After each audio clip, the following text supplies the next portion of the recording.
Assalamualaikum warahmatullahi wabarakatuh.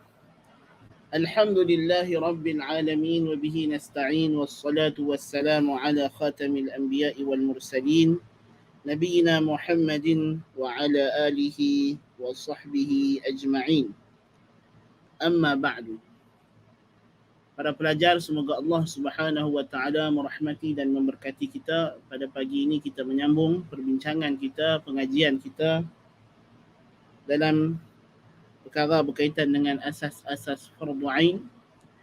Pada kelas yang lalu kita telah membicarakan tentang sunat-sunat wudu, ya. Sunat-sunat wudu yang tidak disebutkan oleh pengarang teks Al-Matin rahimahullah taala, itulah pengarang Safinatun Najah, tetapi kita lengkapkan daripada kitab-kitab yang lain, walhamdulillah.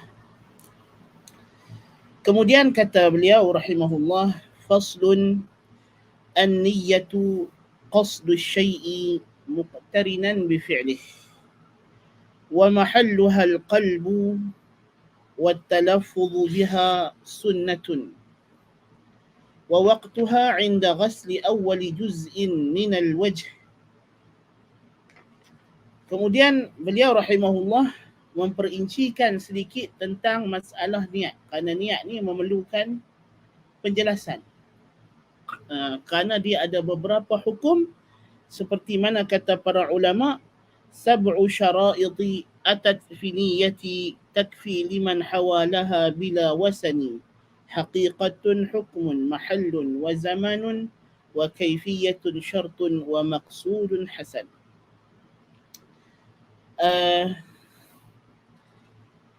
Niat ni para ulama menyebutkan ada lebih kurang 7 hukum berkaitan dengan niat, dan musannif dalam matan ini menyebutkan sebahagiannya, ya, iaitulah yang pertamanya ialah haqiqatun niat. Apa dia hakikat ni? Apa dia niat? Apa itu niat? Niat kata musannif ialah qasdu syai'i muqtarinan bi fi'lih. Qasdu syai'i muqtarinan bi fi'lih, berkehendak, bertujuan melakukan sesuatu bersamaan ketika melakukannya. Maknanya ketika kita buat sesuatu, dalam hati kita ni ada iradah, ada qasdun, ada qasad dia panggil. Ada tujuan dengan sengaja. Memang kita buat tu dalam keadaan sedap, memang kita nak buat benda tu. Itu dia nama niat. Ketika kita sedang buat benda tersebut, ya, jikalau sebelum kita buat, kita niat nak buat sekejap lagi, atau esok hari, atau tahun depan, maka itu dia panggil azam. Kita dah ada kesungguhan. Tahun depan ni memang nak pergi haji. Tahun depan ni nak buat korban. Ya, kita sekarang pada tahun ni lagi kita dah berazam, kita dah start kumpul duit dan sebagainya. Tapi itu belum dikira niat. Niat tu bila masa sembelih korban itu, atau masa kita menyerahkan wakil korban itu, kita berniat. Itu muqtarin bi fi'lih, bersamaan dengan kita melakukannya. Ya. Jadi ini adalah konsep atau maksud niat secara syar'i. Jadi sebab itulah niat mesti muqtarin bi fi'lih. Jadi sebab itu musannif kata dalam matan ini, dia hujung sekali dia kata apa? Wa waqtuha 'inda ghasli awwali juz'in minal wajhi. Dan waktunya, yakni bagi wudu, ialah ketika membasuh awal juzuk muka. Pasal apa? Pasal muka adalah rukun wudu yang pertama dari segi rukun yang berbentuk perbuatan. Maka ketika itulah kita disuruh niat. Disuruh niat yang fardu, niat yang wajib. Adapun niat yang disunatkan, yang lebih afdalnya kita berniat sejak kita mula, kalau kita pakai Ramli, sejak daripada kita mula bersugi, bersiwak, kita dah niat, tetapi disyaratkan niat itu mustamir, berterusan sampai kita basuh awal juzuk daripada muka kita dalam keadaan sedar dengan niat kita. Makna kata kalau dia terleka atau dia termamun, fikir, mewang, benda lain, maka dia kena ulang lagi sekali niat bila nak basuh muka.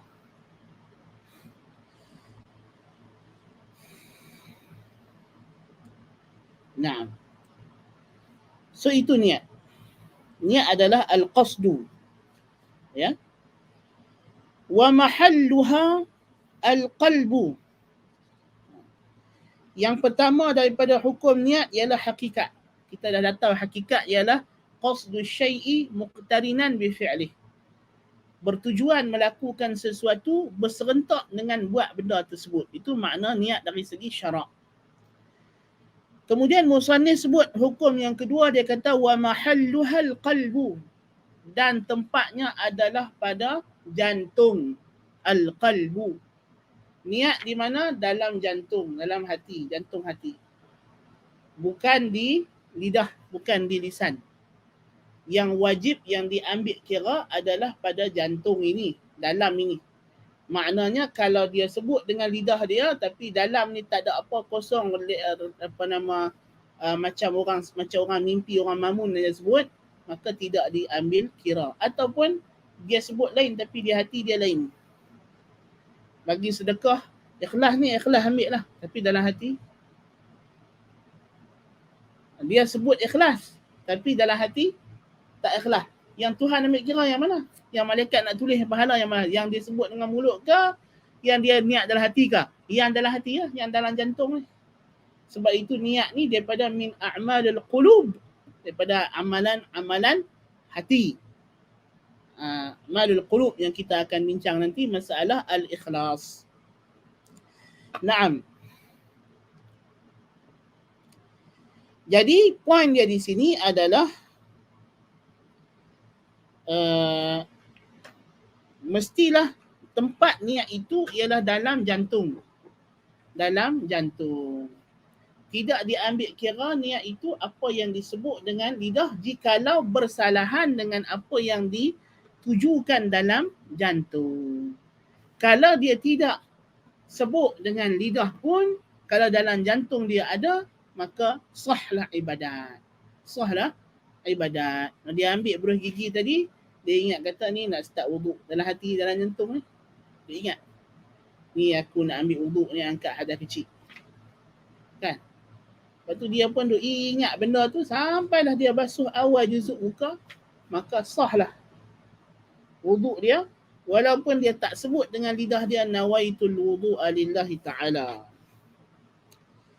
Tetapi kata para ulama, wa mahalluhal qalbu wat talaffuz biha sunnatun liyu'awinal lisanu al-qalba. Tetapi menyebut, mengucap dengan lisan, dengan lidah, dengan mulut adalah sunat. Yakni at-talaffuz sirran, mengucap secara sir, secara perlahan.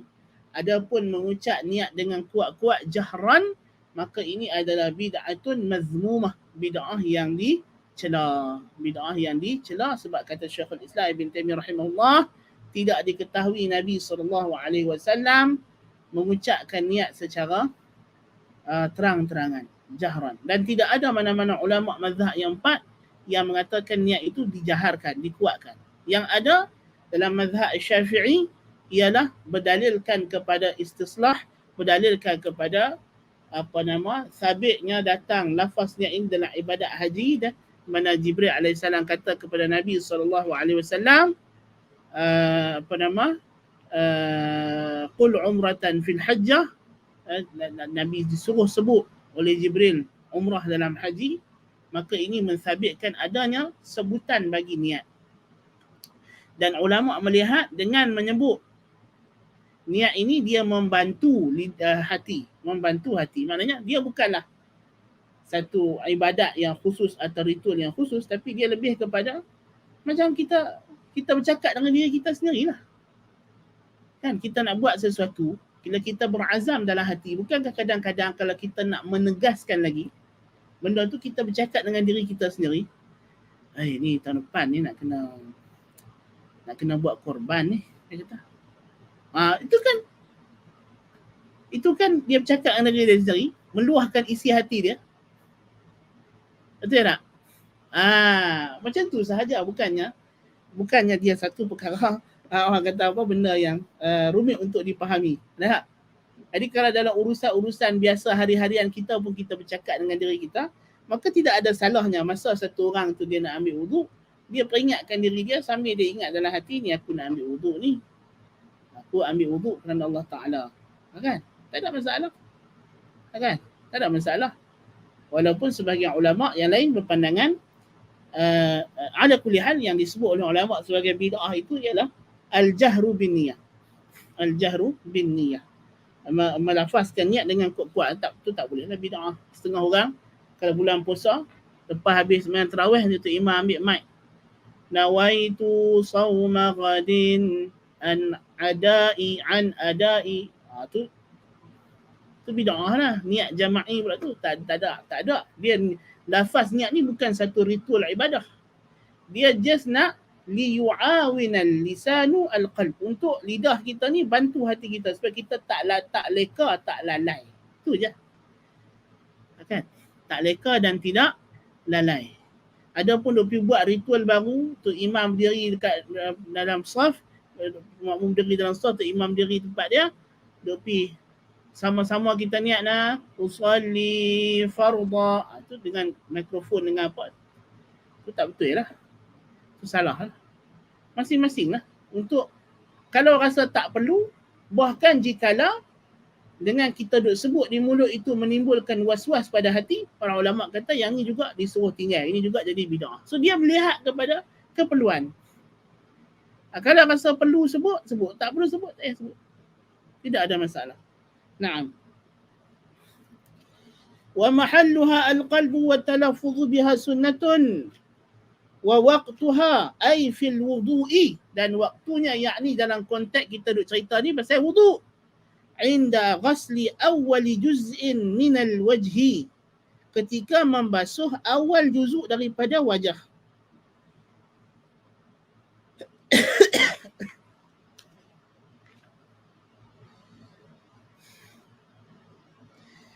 Dia kata hakadha ibaratu ba'dihim bitaqdimi lafzi ghasli ala lafzi awwali wa huwa mardi syarqawi nazaran ila anna al-wajiba muqaranatuha lil fi'li wa ibaratu ba'dihim bil aksi. Sebagai ulama sebut wa waqtuha inda awwali ghasli juz'in min al-wajh. Dia ada dua ibarat yang ulama pakai. Satu ulama kata dan waktunya ketika membasuh awal juzuk daripada wajah. Kerana mengambil kira niat itu ialah apa? Perbuatan yang dikehendaki niat itu muqaranatul fi'il. Dan ada yang kata tak, kita kena sebut lagu mana? Kena sebut wa waqtuha inda awwali ghasli juz'in, ketika awal membasuh juzuk muka. Sebab yang dikehendaki itu ialah membasuh yang awal, bukannya membasuh yang kali kedua dan yang ketiga.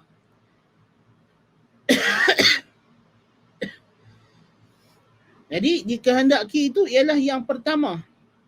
Ya. Demikian juga wa waqtuha fi ghairihi awwalul ibadat. Demikian juga niat ni lain-lain pun sama ketika awal ibadat. Niat zakat bila? Niat zakat ialah, datang soalan di sini agak ganjil. Soalan dia kata kalau dah terbiasa lafaz niat di mulut, kalau dibuat juga sahkah amalan seorang itu? Subhanallah. Mungkin kalau dia ulang balik dengar rakaman mungkin dia lebih faham. Ana pun tak tahu sebab apa soalan datang ni. Maknanya ana ulang lagi sekali ya. Tempat niat ialah di hati. Dan sunat dilafazkan di mulut sambil niat dalam hati. Itu maksud. Jadi yang diambil kira fardu ialah niat dalam hati. Ya. Masa kita solat, demikian juga solat ialah waktu niat ialah awal juzuk solat. Awal solat pada takbiratul ihram. Bila sebut Allahu Akbar, dalam hati dia usalli fardhu zuhri, usalli fardhu al-asri, usalli fardhu subhi. Okay.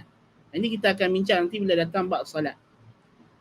Adapun sebelum dia takbir tu dia sebut nawaitu usalli fardhu dhuhri 4 raka'at lillahi ta'ala mutawajjihan ila al-qiblah apa semua tu, yang itu mandub, digalakkan untuk kalau membantu hati supaya ingat. Itu maksud dia. Kita terang punya lama tadi kan masalah lafaz niat dan sebagainya. Tapi tiba-tiba datang soalan, apakah lafaz niat tu kalau lafaz sah? Subhanallah. Mungkin tak, maksudnya kalau dia lafaz sahaja tanpa ingat di hati, macam orang mamai, orang mamun, orang bangkit tidur, kan dia bercakap benda yang dia tak sedap, tu tak diambil kira lah. Orang latah, kan, dia bercakap benda yang dia tak sedap, kan? Ataupun orang tu pemikirannya tengah merewang, dia automatik. Tu mungkin maksud soalan dia macam tu lah. Orang yang jenis pemikiran tengah merewang, dia tengah serabut kepala otak dia main buka pipe, dia macam automatik tak? Dia macam subconscious, dia datang buka pipe ayat tapi otak dia duk fikir benda lain, hati ni duk serabut benda lain. Walaupun di mulut dia sebut nawaitu rafa'al hadatsil asghari lillahi ta'ala, tapi dalam hati dia duk fikir benda lain. Ni tak jadilah, ni tak dikira. Ni tak dikira sebab yang dikira ialah dalam hati. Dalam hati. Kalau hati dia tidak ada, dalam jantung dia ni tak ada niat, tak ada niat. Walaupun mulut dia mungkin sebut automatik, tapi pemikiran dia tak bersama dengan ibadat itu, tidak. Sebab maksud niat ialah kita hadir jasmani dan rohani kita dalam ibadat. Naam.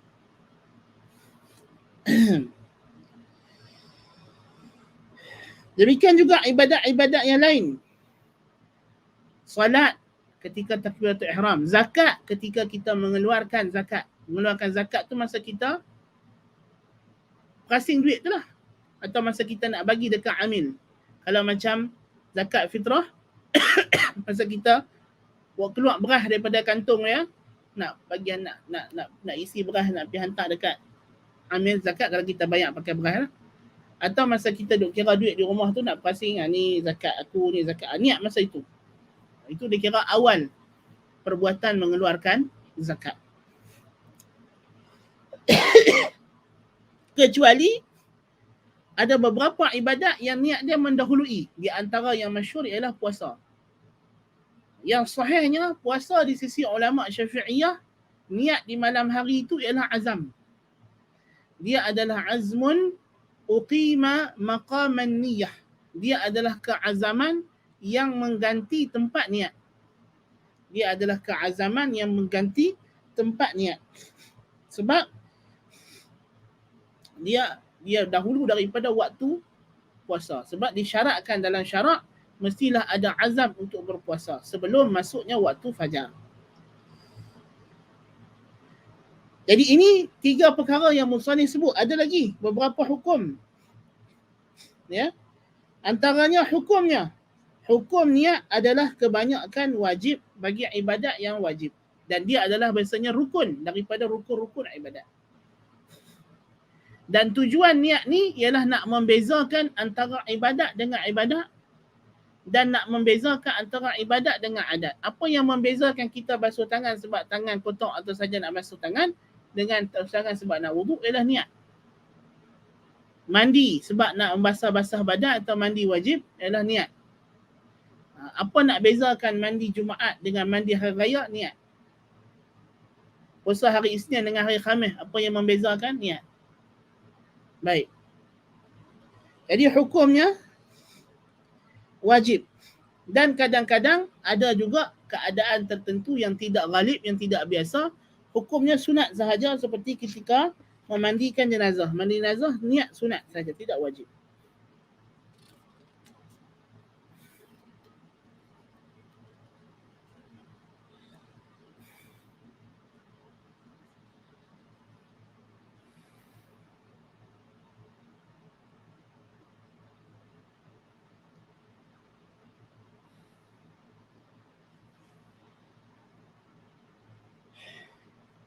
Kemudian ada hukum lagi berkaitan dengan niat ialah kaifiyah, cara, tata cara niat.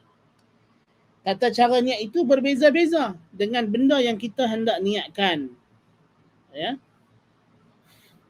Jadi dia kena sebutlah apa benda. Kalau macam wudu, dia kena niat wudu ataupun niat raf'ul hadath al-asghar. Sahaja aku mengangkat hadas kecil. Ataupun sahaja aku mengambil wudu. Ya. Kalau mengangkat hadas kecil itu yang terbaiklah. Dia niat begitu. Kan? Kalau mandi hadas besar, mengangkat hadas besar atau mandi janabah. Niat begitu. Ya, kalau solat mesti ada disebutkan solat fardu atau sunat. Kemudian diniatkan fardu, kalau fardu apa? Kalau sunat apa? Kan? Kalau fardu zuhur, sahaja aku solat fardu zuhur. Itu mesti ada dalam niat. Jadi kaifiyat niat ni berbeza-beza mengikut jenis ibadatnya yang dibincangkan pada bab-babnya yang khusus. Adapun di antara syarat-syarat niat adalah Islamun Nawi. Mestilah orang yang berniat Islam. Orang kafir kalau dia berniat ibadat, tak sah ibadat pasal dia kafir. Kan? Sebab syarat niat ialah mestilah Islam. Mestilah Islam. Sebab Allah Ta'ala tidak terima ibadat melainkan daripada orang Islam. Wa tamyizuhu, dan mestilah dia mencapai usia mumayyiz. Sebab itu budak-budak yang belum mumayyiz, dia tidak sah ibadat. Adapun kanak-kanak yang mencapai usia mumayyiz, dia disuruh melakukan ibadat dan ibadatnya sah. Ibadatnya sah. Anak kita umur 6 tahun, 7 tahun, solat. Solat tak wajib atas dia, wajib atas kita menyuruhnya solat. Mak bapak macam kita dah bincang. Kalau dia tak solat, sebab kita tak suruh, kita yang berdosa. Tetapi bila dia solat, dia dapat pahala tak? Dapat pahala. Budak tu dapat pahala pasal dia boleh niat, dia sah niat. Ya. Wa ilmuhu bil manwi, dan mesti dia tahu apa benda yang dia niat ni. Kalau dia niat solat, dia fahamlah solat tu apa. Terbayang padanya solat daripada awal sampai habis. Dia niat wudu, dia faham wudu tu apa. Hadir dalam minda dia, dalam zihn dia perlakuan wudu daripada awal sampai habis. Walaupun tak mesti, bukan syarat mesti habis, tapi dia tahu wudu tu apa dia secara kasar. Wa adamu ityanihi bima yunafiha bi an yastashibaha fil qalbi hukma, dan jangan datang merintang pada niat itu perkara yang menafikannya. Dalam wudu, kes wudu, kalau dia niat berhenti wudu, contohlah tengah-tengah duk ambil wudu sampai duk basuh tangan, dah basuh tangan, tak ada nak sapu kepala, bunyi telefon. Telefon bunyi, dia kata sehari ada hal mustahak apa, kan? Wuduk pula tak wajib muwalat, tak wajib berturut-turut. Dia pun berhenti pergi cakap telefon. Dia berhentinya tadi, dia niat berhenti wuduk tak? Dia niat berhenti wuduk. Dia niat nak berhenti sat daripada wuduk. Dia niat nak tinggal sat wuduk. Jadi niat dia sekarang ni kita panggil apa? Putus. Niat putus. Niat putus. Lepas dia sudah cakap telefon, dia pun nak main sambung sapu kepala.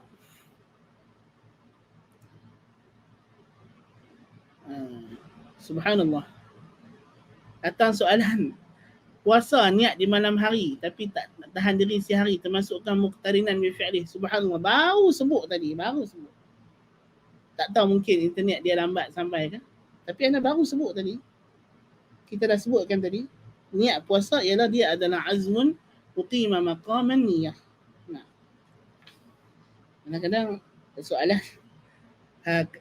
soalan kalau apa yang tak jelas tanya. Apa yang dah diajak, kalau kata tak terlepas, kalau terlepas tak dan dengar rakaman. Kalau minta ana ulang macam ini, jenuhlah kita. Kan? Yang ni memang sebiji-sebiji kita sebut tadi.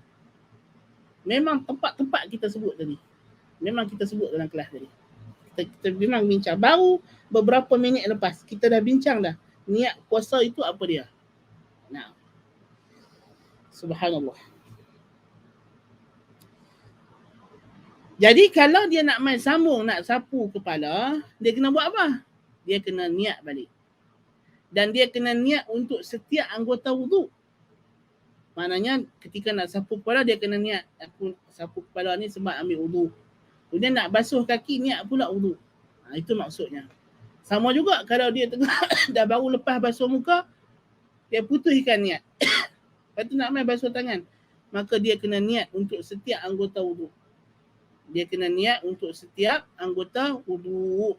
Sebab dia telah memutuskan niat. Tetapi niat ni yang paling sensitif dekat solat. Nanti kita akan bincang masalah perkara yang membatalkan solat. Solat dia sangat sensitif dengan niat. Yang tidak sensitif dengan niat ialah puasa. Puasa dia tak batal walaupun kita niat nak batal puasa. Dia hanya terbatal dengan kita buat perkara yang batal puasa. Semata-mata rasa macam nak buka puasa. Dia niat dalam hati nak buka puasa, tapi dia tak makan, tak minum, tak apa, maka tak terbatal puasanya atas yang mu'tamad.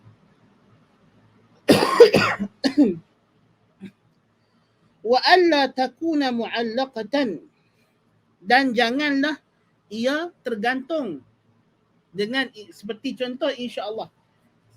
Sahaja aku puasa esok hari insya-Allah. Boleh tak sebut insya-Allah? Sahaja aku ambil wuduk insya-Allah. Ulama kata kalau insya-Allah ni dia sebut kerana nak tabarruk, kerana nak mengambil berkat dengan sifat Allah Ta'ala, masyiah Allah, dia sebut min babil adab, sebagai adab semata-mata, maka tidak mengapa. Tapi kalau dia sebut insya-Allah itu dengan niat istithna, memang dia niat tu sebab dia ragu-ragu, dia pun tak pasti, maka itu memang tidak mengesahkan niat. Sebab niat mesti jazam, mesti pasti. Ya.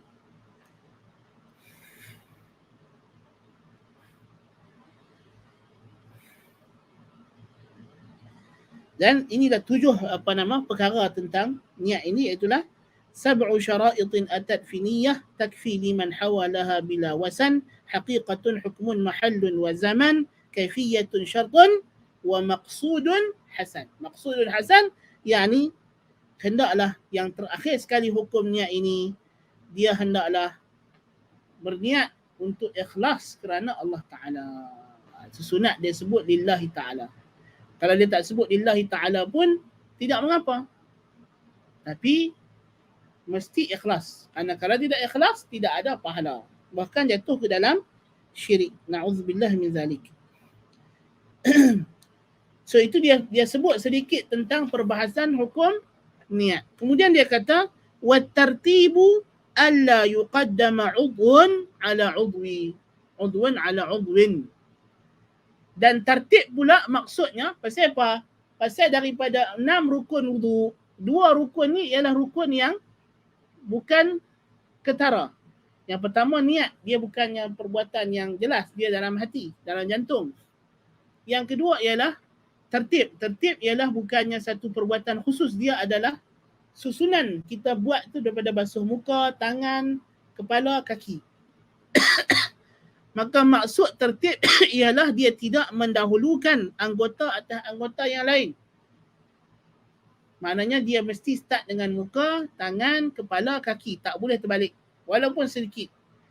Kata dia basuh tangan dulu sampai siku, lepas tu baru nak basuh muka. Boleh tak? Tak boleh.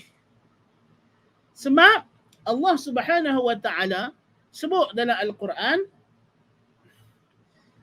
Ya ayyuhalladzina amanu idza qumtum ila as-salati faghsilu wujuhakum wa aydiyakum ila al-marafiqi wamsahu bi ru'usikum wa arjulakum ila al-ka'bayn. Di'atafkan al-mamsuh 'ala al-maghsul di tengah-tengah.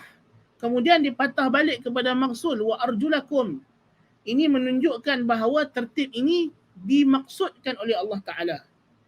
Dan tidak diriwayatkan daripada Nabi SAW baginda mengambil wuduk menyanggahi tertib ini. Walaupun sekali, tak pernah ada. Ada pun riwayat daripada Ibnu Mas'ud radhiyallahu anhu, dia kata, aku tak peduli masa ambil wuduk anggota mana yang aku basuh dulu. Jadi ulama Hanafiyah berdalil dengan pendapat ini, kerana kita tahu mazhab Hanafi ialah lanjutan dari pandangan Ibnu Mas'ud. Jadi kita jawab ini adalah ijtihad beliau. Dan kita ada nas. Dan ini pandangan peribadi sahabat. Kita hormat tapi kita tak pakai. Mazhab Abu Hanifah nak taklid dengan Ibnu Mas'ud, tafadhalu, silakan, tak ada masalah. Itu adalah perbincangan pada kefahaman nas. Jadi dia balik kepada cara kita faham nas. Dan kita juga ada takwil pada maksud perkataan Ibnu Mas'ud. Kita kata maksud dia ialah pada kanan dan kiri, bukan pada anggota dan seluruhnya. Jadi tak wajib basuh kanan dulu batu kiri, itu sunat.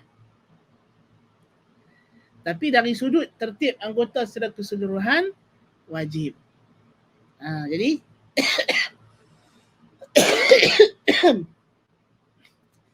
tertib itu tidak mendahulukan anggota atas anggota yang lain. Naam.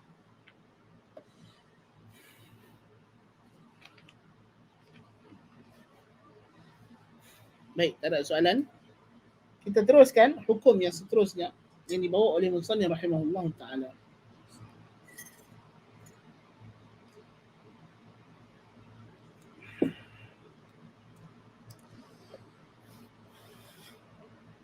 Faslun, dia kata fasal.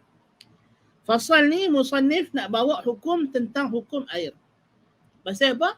Di antara syarat wuduk macam kita sebut ialah mestilah menggunakan air mutlak.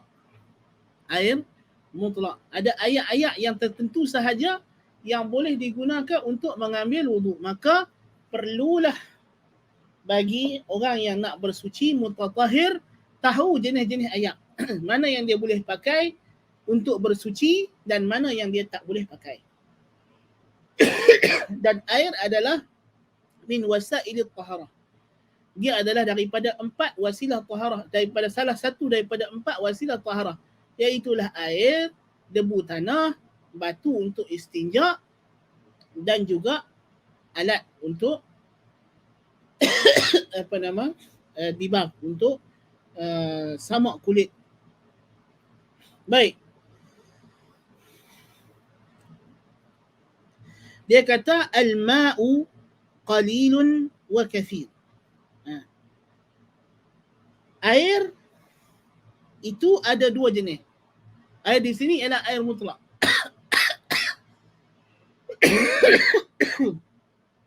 Ma' terbahagi kepada tahurun, tahirun dan najisun atau mutanajis. Air terbahagi kepada tahur, suci lagi mensucikan. Tahirun, suci pada dirinya, tidak mensucikan yang lain. Dan mutanajis, air yang bernajis. Baik. Air yang mensucikan ialah ma'un mutlak, ayak mutlak, ayak yang disebut ayak, semata-mata ayak. Tanpa kita perlu tambah apa-apa sifat lain yang perlu menggambarkan dia, hakikat dia.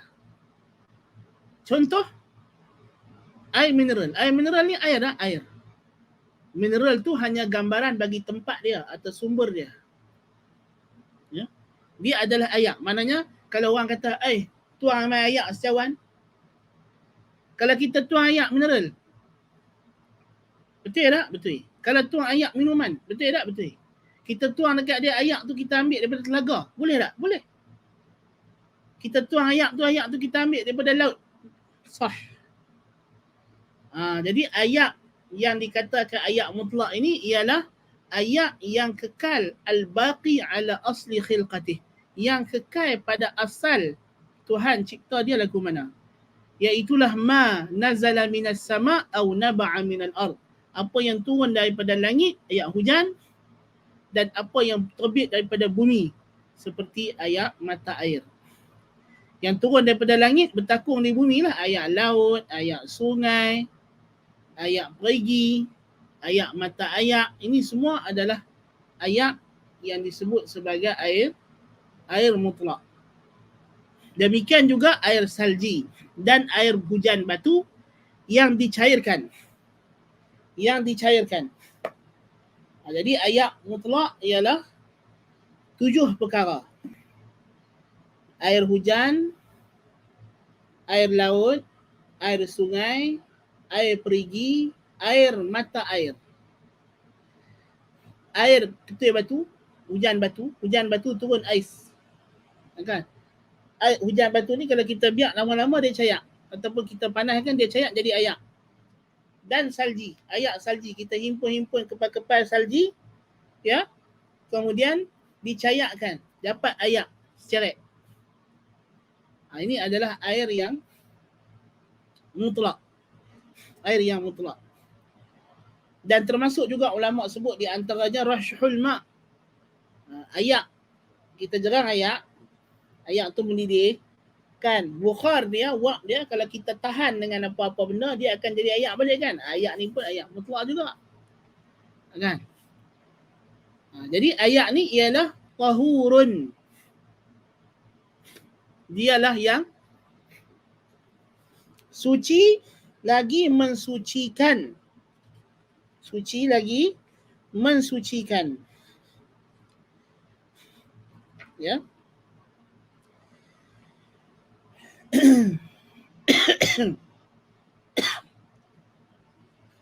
Dan ayak yang suci lagi mensucikan ini, kata ulama, terbahagi kepada dua juga. Tahurun bila karahah. Suci tanpa makruh. Tak ada makruh apa pakai, boleh pakai. Dan yang kedua, suci lagi menyucikan ma'al karahah. Bersamaan dengan makruh. Bersamaan dengan makruh. Macam mana makruh? Makruh ni satu jenis ayak yang ulama sebut yang masyhur lah. Ada lagi berapa jenis ayak yang makruh? Yang tak perlu kita, di antara ayak yang makruh ni ayak yang terlalu panas, ayak yang terlalu sejuk.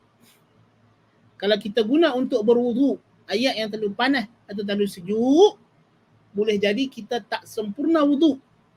Sebab kita mungkin tak tahan panas atau tak tahan sejuk. Di antaranya ayak musyammas. Ayak musyammas ialah air yang terpenuhi beberapa syarat berikut. Yang pertama, ayak ini mestilah dipanaskan oleh terik matahari. Matahari. Ayak yang dipanas dengan cerek, dipanas dengan pemanas air. Dan ini bukan ayak musyammas. Nama dia musyammas, ayak matahari.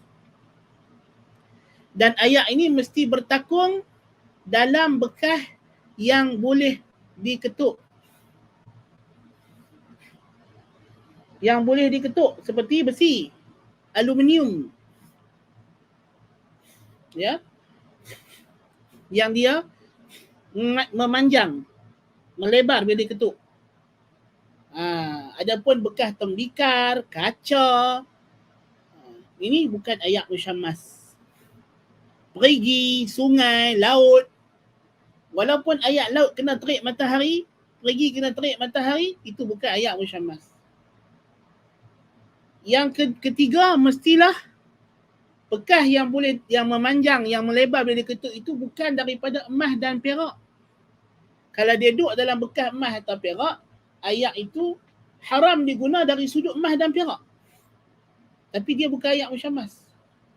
Dia bukan ayak musyammas, maknanya kalau kita tuang dia masuk dalam bekas lain, tak makruh kita pakai. Betul tak? Kita haram pakai bekas emas dengan perak je. Kan? Tapi kalau kita tuang ayak tu masuk bekas plastik, bekas apa, walaupun dia terjemuk di matahari, kita boleh pakai. Dan yang ketiga, mestilah dia panas itu di negeri yang memang cuacanya panas. Cuacanya memang panas. Negeri yang memang cuaca panas. Kebanyakan tahunnya cuacanya panas. Adapun macam di Malaysia, cuaca mu'tadil. Maka ayak yang terdedah matahari di Malaysia tak kira ayak musyammas. Pasal dia bukan negeri panas. Dia cuaca mu'tadil. Negeri panas ni negeri-negeri macam Hijaz. Kan? Memang yang jenis negeri dia panas sepanjang tahun. Panas itu yang lebih. Sejuk tu kadang-kadang. Mu'tadil tu kadang-kadang. Kita Malaysia ni panas jarang-jarang. Ada fenomena-fenomena tertentu macam lah panas lah. Tapi biasanya kita ni hujan sepanjang tahun. Jadi di Malaysia tak ada ayak musyammas. Ya. Dan yang seterusnya syarat yang jadi makruh itu jikalau diguna ketika ia tengah panas. Kalau dah disejukkan tak makruh juga. Tak makruh juga. Jadi itulah isu ayak musyammah, tak payah duk gaduh panjang lah di Malaysia ni. Kan? Baik.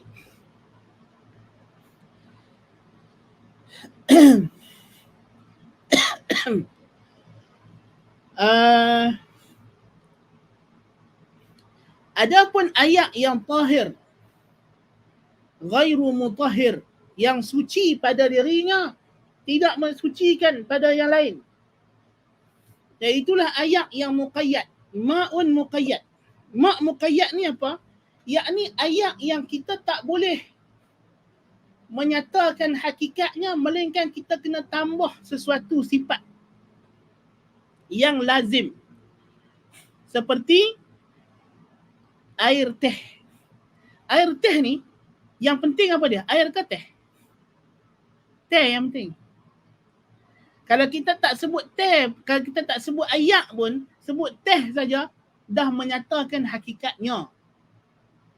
Air Milo, yang penting air kan Milo? Milo. Kan? Kalau orang tu minta mai Milo secawan, kita pergi bagi dekat dia ayak mineral. Jadi tak? Tak jadi. Tak jadi. Tak sama macam tadi. Tadi kalau dia kata mai ayak kosong secawan, kita tuang dekat dia ayak Sprite, ayak spritzer. Ayak mineral. Jadi tak? Jadi. Kita tuang dekat dia Ice Mountain. Jadi tak? Jadi. Yang penting ayak. Spritzer, Ice Mountain ni jenama syarikat.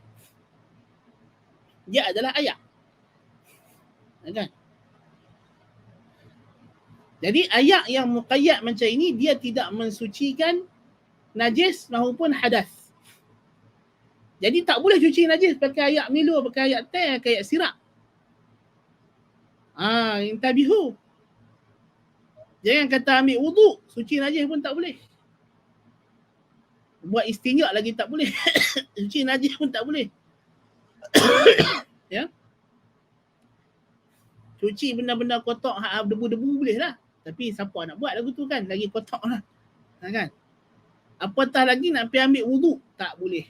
Wuduk memang sepakat mazhab tak boleh lah guna ayak ni untuk buat angkat hadas.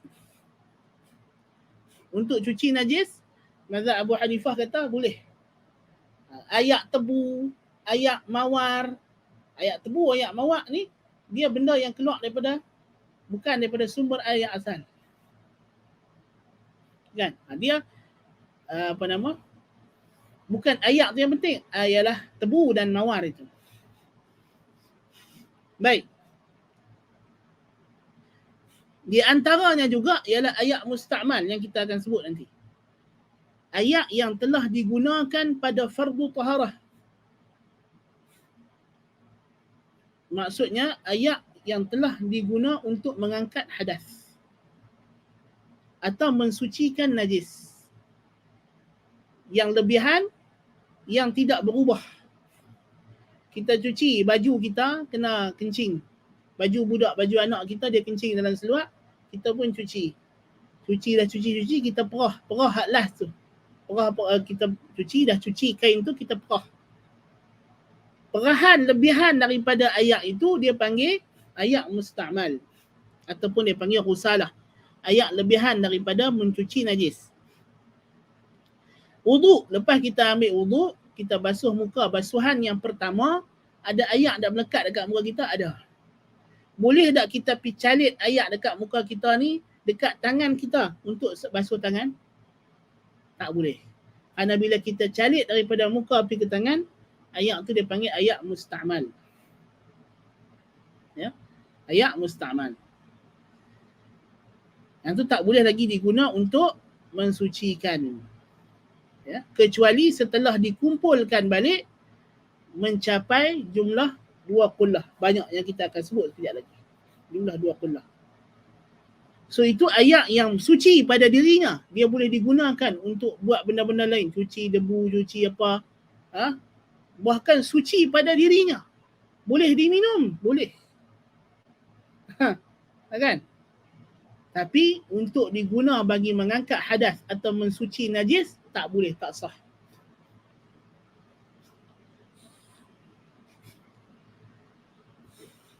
Dan yang ketiga, ayak mutanajis. Ayak mutanajis. Ayak mutanajis ni ayak yang bercampur, yang masuk dalamnya najis. Bercampur dalamnya najis. Yang ini ada dua kategori. Banyak dengan sedikit, yang ini kita akan bincangkan pada perkataan musannif apa dia ayak banyak, ada ayak sedikit. Dia kata al-ma'u qalilun wa kathir. Ayak ni ada dua. Ayak yang banyak dan ayak yang sedikit. Sedikit, qalil, wa kathir, banyak.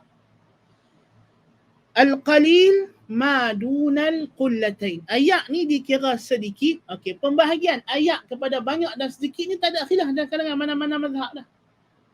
Memang setujulah mazhab ayak ni ada banyak dan sedikit. Cuma yang menjadi khilaf dalam kalangan mazhab-mazhab yang empat pada macam mana kita nak tahdid ayak tu sikit atau banyak. Dalam mazhab Syafi'i, Imam Syafi'i radhiyallahu anhu menggunakan ukuran qullah.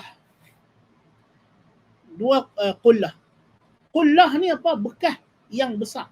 Al-jarrah. Jak yang besar. Yang boleh yang kena diangkat oleh orang. Dia kena angkat gitu. Itu ayak bekas besar.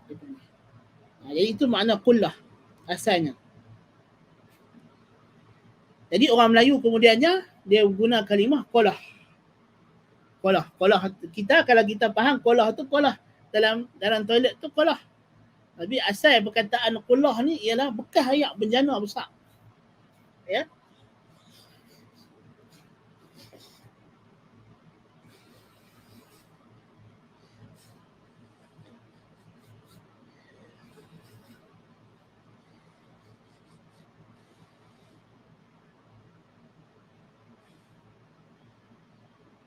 Jadi dua qullah ukuran dia ialah yang kurang daripada dua qullah. Dan ulama dalam mentahdidkan bilangan dua qullah ini secara moden ada beberapa pandangan atau pendapat. Ya. Ada beberapa pandangan dan pendapat dan dia adalah secara takrib. Ya. Secara takrib.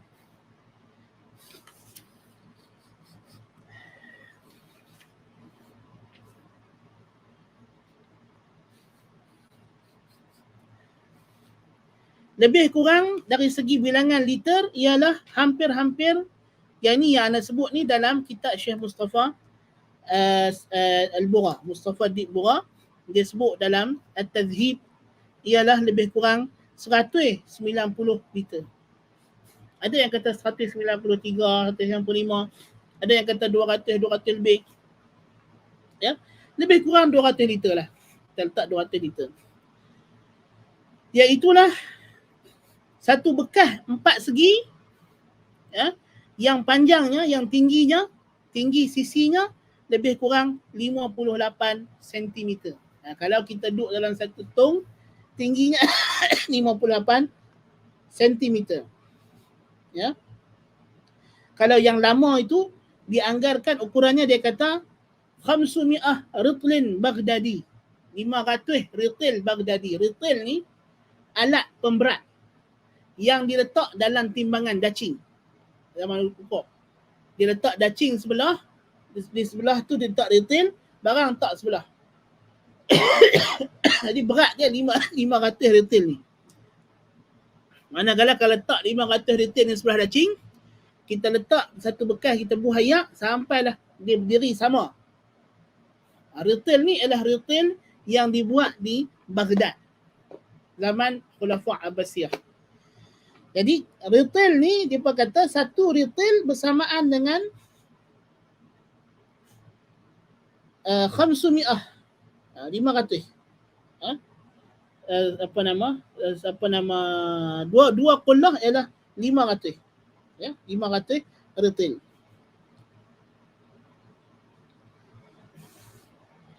Jadi ukuran yang moden kita sekarang ni ialah satu bekas ayak yang tingginya kalau bekas tu 4 segi ialah 58 cm, 58 cm.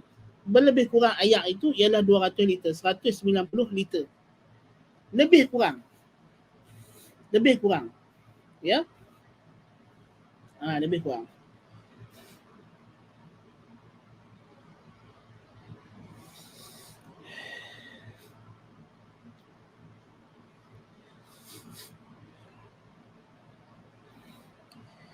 Dan jumlah dua qullah ini dianggarkan dengan dua qullah ini adalah takribi. Dia adalah takrib.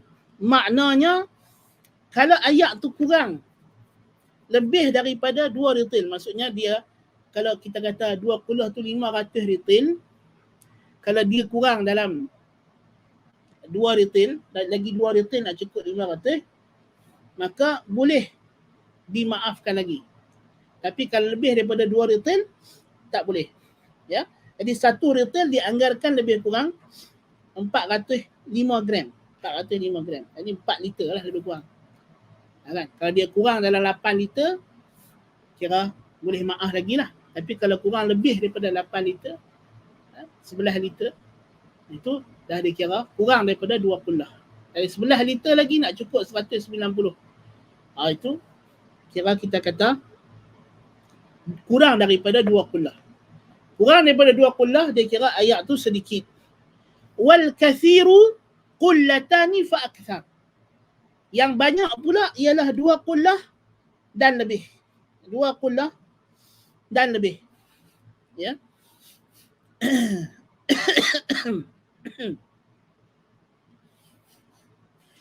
Dan hukumnya ialah ayat kalau mencecah 2 qullah, al-ma'u idza balagha qullataini la yanjus.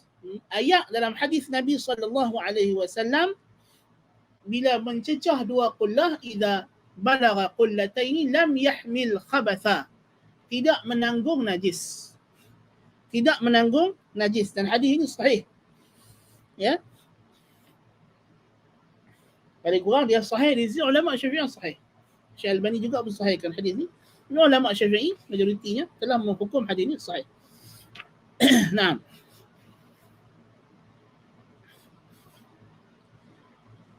Jadi disebabkan itu, ayat kalau kurang daripada 2 qullah, menanggung najis. Menanggung najis. Dan fuqaha Syafi'iyah, mereka kata ayat kalau sikit, dia menanggung najis. Apa dalil? Dalilnya Nabi SAW kata dalam hadis Sahih Bukhari, Sahih Muslim, "Idza istayqadha ahadukum min nawmih fala yaghmis yadahu fil ina hatta yaghsilahu thalatha." Seseorang kamu jikalau bangkit daripada tidur, jangan dia celup tangan dia dalam bekas air sampai dia basuh tangan 3 kali. Fa innahu la yadri aina batat yadu. Sebab dia tak tahu tang mana tangan dia tidur. Menunjukkan bahawa kalaulah tangan dia ada najis dan dia pergi celup dalam air, sedangkan najis tu bukan najis aini, najis hukmi. Sebab dia tak nampak kat tangan dia najis. Dia tengok tak, dia bangkit tidur, tengok tangan dia macam bersih aja. Tapi dia tak tahu rupanya tangan dia terpegang najis. Sebab orang Arab dulu, zaman Nabi, tak banyak sahabat yang boleh istinja dengan air. Kebanyakan mereka istinja dengan alat-alat yang bukan air, batu dan sebagainya. Jadi ada asar, kesan najis pada kemaluan. Jadi bila tidur mungkin berpeluh. Dan berpeluh itu mungkin menyebabkan tempat itu menjadi najis. Sebab tu orang yang istinja menggunakan batu atau lain-lain, ya, kalau dia terjatuh dalam air, yang air itu kurang daripada 2 qullah, dia terjatuh dalam bekas air, terduduk dalam tu kurang daripada 2 qullah, ulama kata air tu jadi najis. Dan pendalilan dia macam ni lah. Dalil fiqh ni tuan-tuan jangan ingat dalil tu sesenang macam ada hadis khabar. Bukan macam tu dia. Ya. Dalil memerlukan istidlal. Dan istidlal memerlukan pemikiran. Sebab itulah orang yang pakar dalam bidang fiqh dipanggil faqih. Faqih ni orang yang sangat faham. Ya, sebab Nabi SAW diutuskan kepada para sahabat radhiyallahu anhum mereka ni orang yang bijaksana, yang intelektual. Ya. Secara fitrah, walaupun mereka tak mengaji tinggi dan sebagainya, tapi mereka secara fitrah orang yang sangat jernih jiwa mereka, sangat genius pemikiran mereka, tinggi bahasa mereka, kalimah yang sedikit mengandungi makna yang luas. Jadi Nabi SAW diberikan, Nabi kata, utitu jawami'al kalim, aku diberikan himpunan kata. Jadi bila kita berhadapan dengan hadis Nabi SAW, dia tak boleh orang yang berfikiran cetek.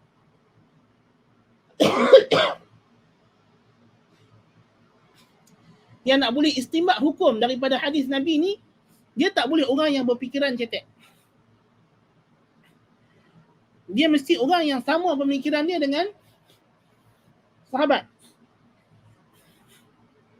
Kan, waktu kita tengok sahabat kemudiannya mereka jadi fuqaha.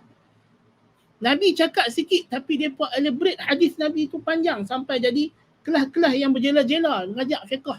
Kemudian kelas itu diwariskan kepada tabi'in, tabi'in wariskan kepada tabi'in.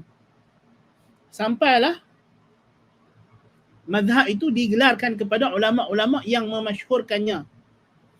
Syafi'i, Hanafi, Maliki, Hanbali. Sedangkan asalnya mazhab-mazhab ni bukan mereka yang asaskan. Yang meletakkan batu asasnya ialah sahabat. Ibnu Abbas, Ibnu Mas'ud, Ali bin Abi Talib, Abu Hurairah, ya, Ibnu Umar, ya, Umar bin Al-Khattab, Uthman bin Affan, Abu Bakar As-Siddiq, Ummul Mukminin Aisyah radhiyallahu anha.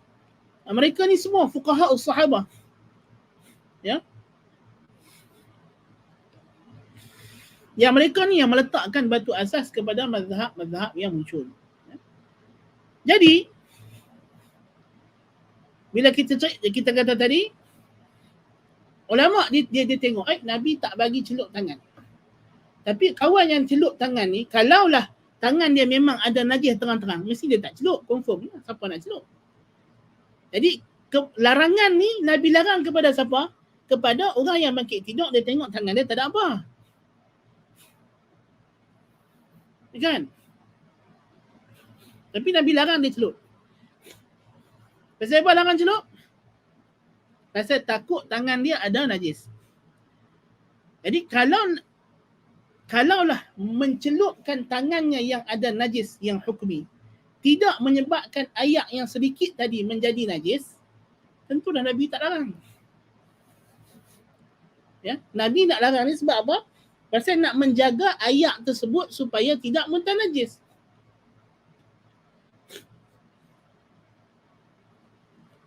Dan terang-terang, kawan ni kalau dia celup tangan dia yang bernajis ke dalam ayak yang sedikit, ayak ni takkan berubah. Mungkin takkan berubah bau, rasa dan warna dia. Pasal najis hukmi, bukan najis aini. Tapi itu pun Nabi larang. Menunjukkan bahawa ayak yang sedikit, jikalau idza hallat fihi najasah, jikalau masuk ke dalamnya najis, maka dia menjadi najis walaupun tidak berubah bau, rasa dan warnanya. Bau, rasa dan warna. Jadi ayak yang kurang daripada 2 qullah, kalau masuk najis yang tidak dimaafkan,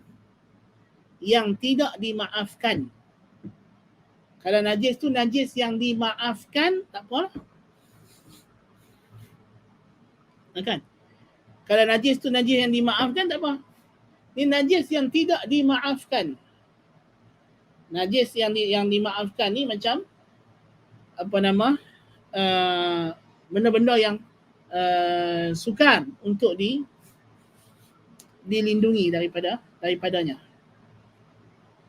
Kan? Najis yang sedikit, yang tak nampak depan mata. Ulama kata dia tak dapat ditangkap oleh jelingan mata orang biasa. Ma la yudrikuhu at-tarf. Yang pandangan mata orang biasa tak dapat tangkap najis itu. Jadi itu najis yang sangat sedikit yang dimaafkan. Ataupun macam semut masuk mati dalam tu, lalat masuk layak tanpa sengaja. Semut masuk layak mati, bangkai semut. Najis tak? Yang muktamad dalam mazhab najis. Kan? Jadi tapi kalau bukan dengan sengaja, tidak mengapa, tidak dimaafkan. Dimaafkan. Kan? Kemudian kalau ayat itu lebih daripada 2 qullah. Lepas tu dia kata sini, dia kata sebelum tu, kita baca dulu.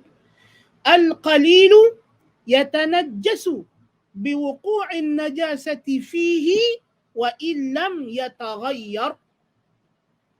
Ayat yang sedikit menjadi najis dengan masuknya najis ke dalamnya walaupun wa illam yataghayyar, walaupun dia tak berubah.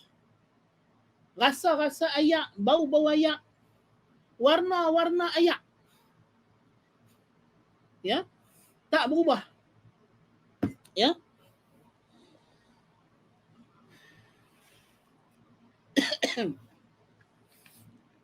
Dan maksud najis di sini najis yang najasah ghairu ma'fuun anhu, yang tidak dimaafkan. Najis yang dimaafkan yang kita sebut tadi, ma la yudriku tarf, yang tidak dicapai oleh jelingan mata. Najis tu terpercik sikit, yang mata orang biasa takkan perasan. Kan? Sebelah apa nama?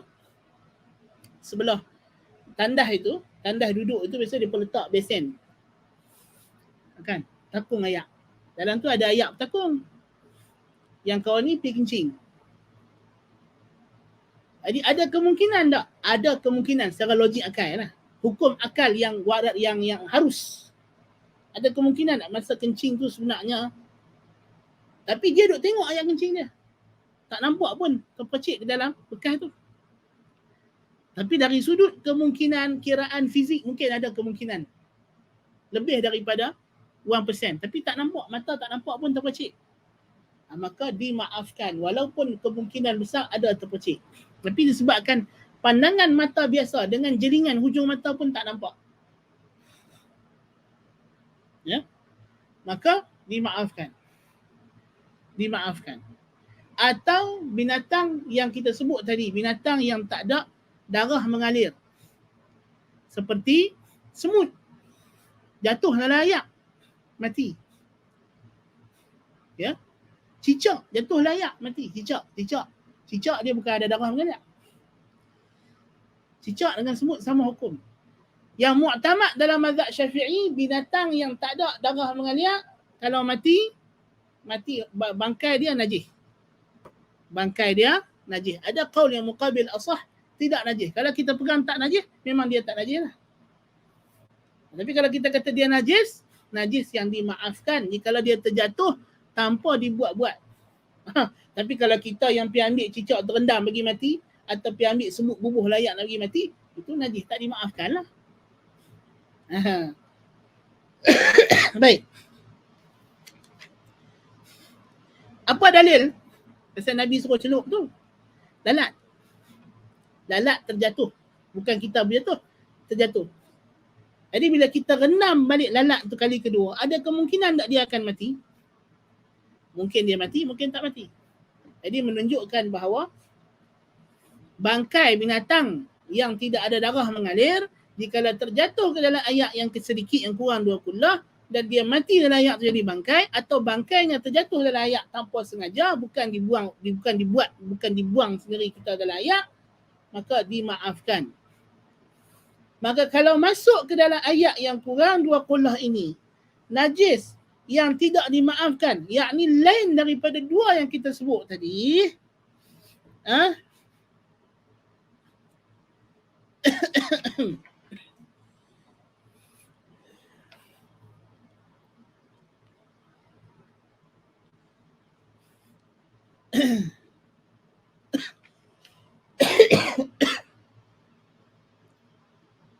ya, yang tidak dicapai oleh mata ataupun yang tadi bukan itu kan. Demikian juga ayak yang dalamnya ada ayak ikan. Ayak ikan bukan kecil ikan. Kalau lagi tidak berubah bau rasa warna, mungkin ikan tu confirm lah dia berak, dia kencing dalam ayak tu. Maka dimaafkan. Selama mana dia bukan sengaja suka-suka bubuh ikan dalam tu. Baik.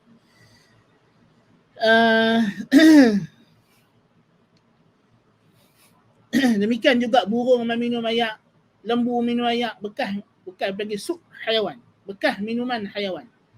Yang mana burung ni mungkin dia makan benda lain. Kita tak nampak lah, bukan depan mata kita. Kan? Ini semua dimaafkan. Dan dhabit dia ialah apa yang sukar untuk kita menjaga daripadanya. Sukar daripada menjaga daripadanya. Untuk najis itu terkena ke dalamnya. Ya. Bahkan kalau anjing kita ada tempayan. Tempayan tu dia tak luk sinar lah. Kita ada tempayan. Dalam tempayan tu ada ayak. Tapi ayak tu tak penuh lah. Kan? Anjing tu dia main jengui kepala dalam tempayan. Anjing tu kering. Bulu dia kering, badan dia kering. Dia main jengui kepala dia dalam tempayan. Lepas tu dia panggung. Dia angkat kepala dia. Kita tengok di mulut dia ada basah. Tapi kita tak nampak dia jilat ayak dalam tempayan. Apa hukum ayak dalam tempayan? Suci. Benda yang asalnya suci, kita yakin dia suci, kita tak boleh pergi hukum dia najis, melainkan dengan pasti. Jangan dengan syak. Ini kaedah penting. Ya. Kecuali kalau kita memang confirm ayak di mulut. Sebab apa ulama kata kalau kita nampak mulut dia basah, kita anggarkan itu ayak dia dah. Lagi kita tak nampak, memang dia suar je, jeliak lidah dia masuklah ayak. Kan? Sampai teratur ulama Syafi'i sebut. Tak? Kucing dia makan tikus depan kita. Tikus nak bangkai tak? Bangkai. Dia gigit tikus, dia gigit burung, berdarah mulut dia. Kan? Lepas tu dia pi mana-mana. Lepas tu dia balik main, tengok mulut dia dah tak ada apa, suci dah. Maka kita anggap dia suci. Pasal apa suci? Pasal kita anggarkan masa dia pi daripada kita tu, dia pi celup mulut dia dalam ayak yang suci. Menyucikan mulut dia. Itu maksud. Ya.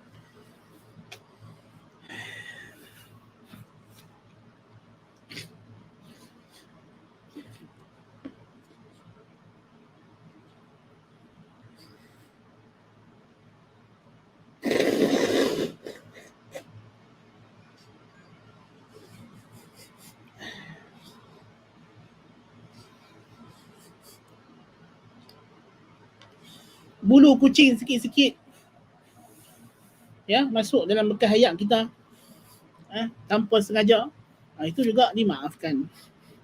Ya.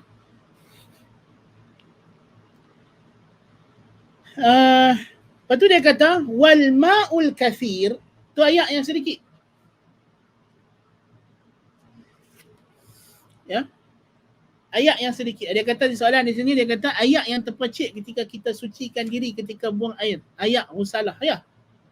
Ayak musalah tu suci. Dia tidak najis. Syarat ayak musalah ni dia tidak berubah.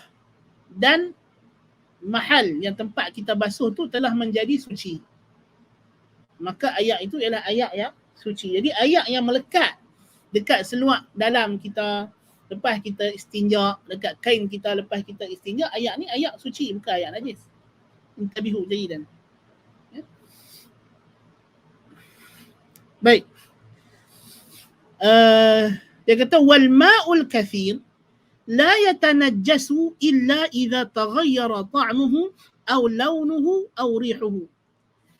Ayak yang banyak pula, yang lebih daripada 2 kulah. Ayak banyak 2 kulah, lebih daripada 2 kulah. 2 kulah dan lebih. Macam ayak kolam, swimming pool, ayak berenang kan, banyak. Kan? Yang ini tidak bernajis kecuali kalau berubah baunya atau rasanya atau warnanya. Karena dalam hadis Nabi SAW, al-ma'u la yunjisuhu syai'.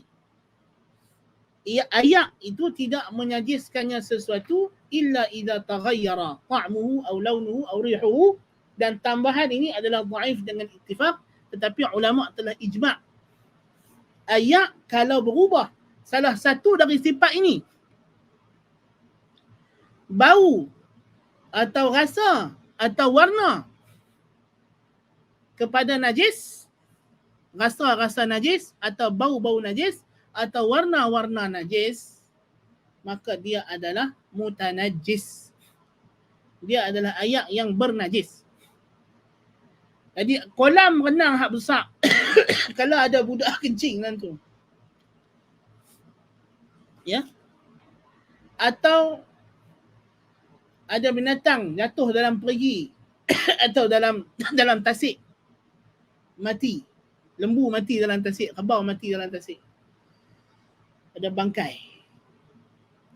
ya, maka air yang berbaki yang tidak berubah bau, rasa dan warna itu tidaklah bernajis.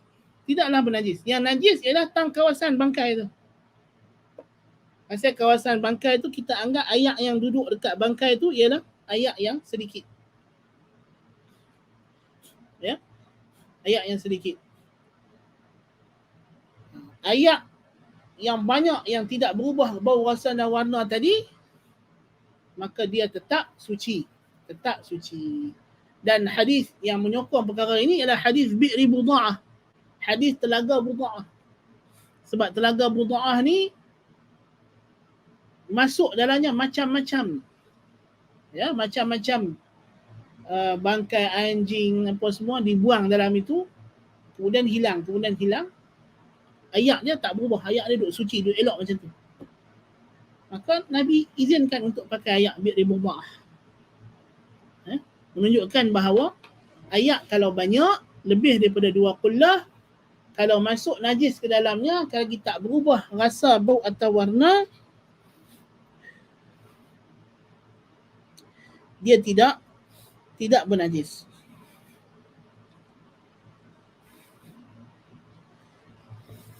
Ya. Dan mestilah bernajis itu, berubah itu kerana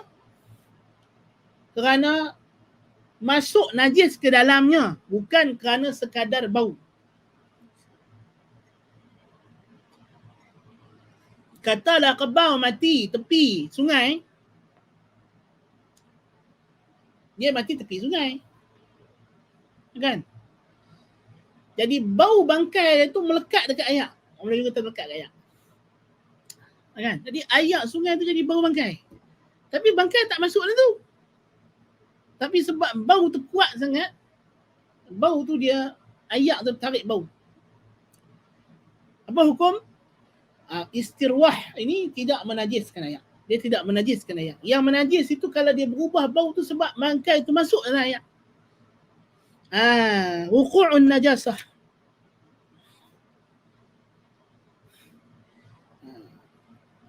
Dan kalau berubah sebahagian air, yang berubah itu sahaja. Dengan syarat yang baki yang tak berubah tu masih lagi lebih 2 qullah. Ya.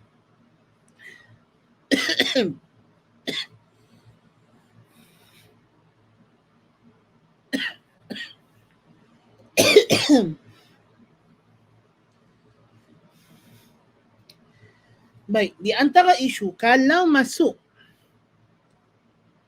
dalam air. Baik, air ni dia berubah 2 benda. Satu, berubah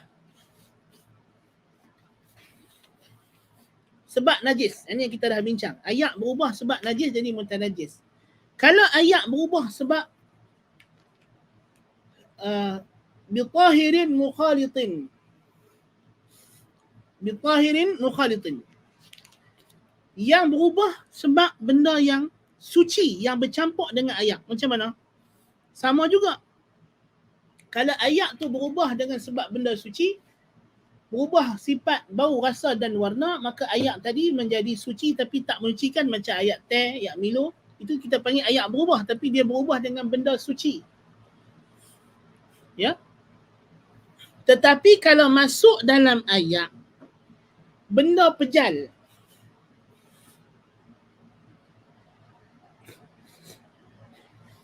Sama juga. Ayak, katalah benda tu wangi macam kapok baru. Pernah tengok orang bagi mandi orang mati? Orang mati, ayak. Bekas ayak. Satu bekas tu dia bubuh kapok baru. Kapok baru ni dia tak melarut dalam ayak. Dia ada dua jenis kapok baru.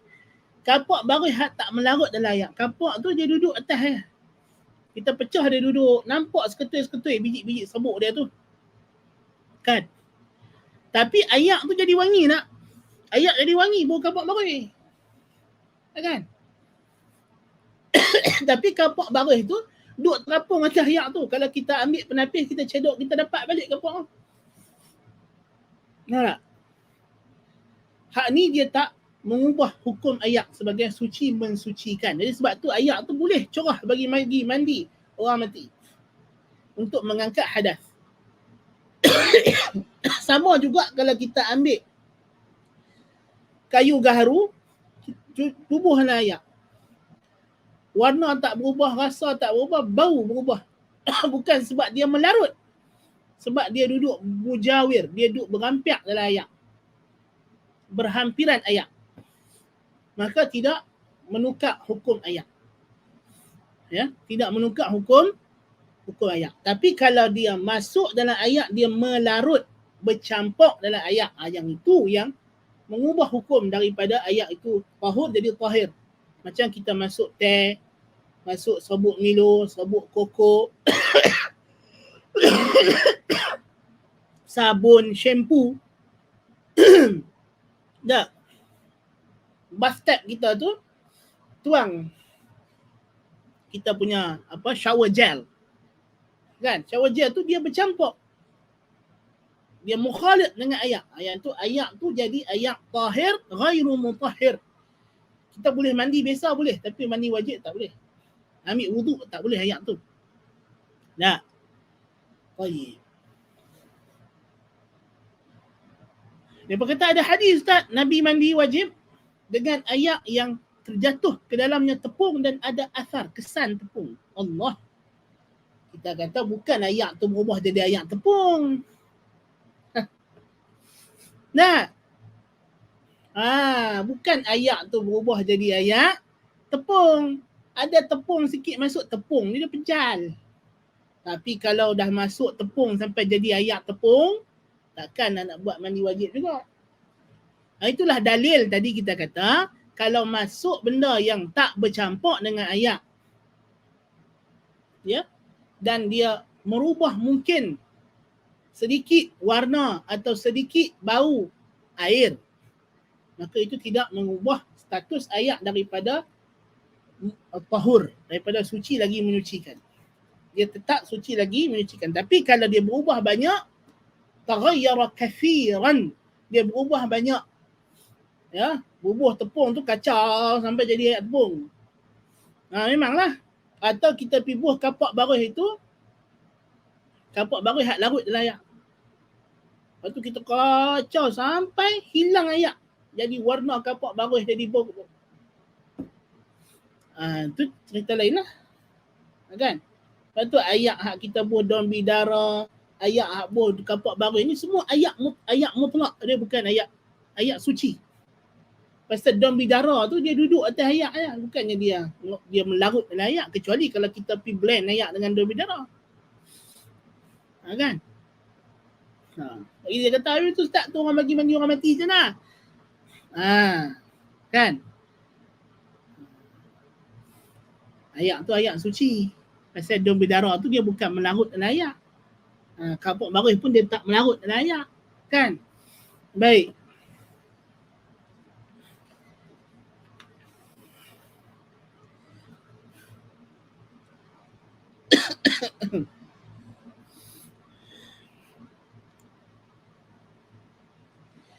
Demikian juga dimaafkan kalau ayak itu berubah mutaghayyir dengan benda yang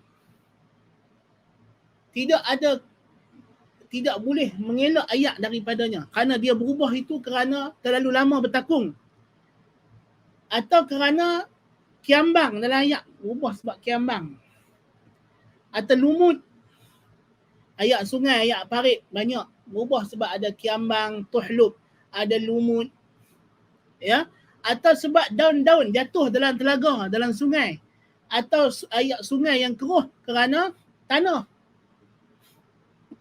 Yang ini juga dimaafkan, tidak mengubah status air daripada ayak itu adalah tahurun, bahkan dia kekal sebagai ma'un tahur, ayak yang suci lagi menyucikan. Jadi ayak sungai hak keruh sebab tanah, sebab orang duk balak di atas puncak turun tanah ke bawah, ayak ni ayak suci, ya, lagi menyucikan. Suci lagi menyucikan makna boleh cedok mandi wajib, boleh buat basuh najis.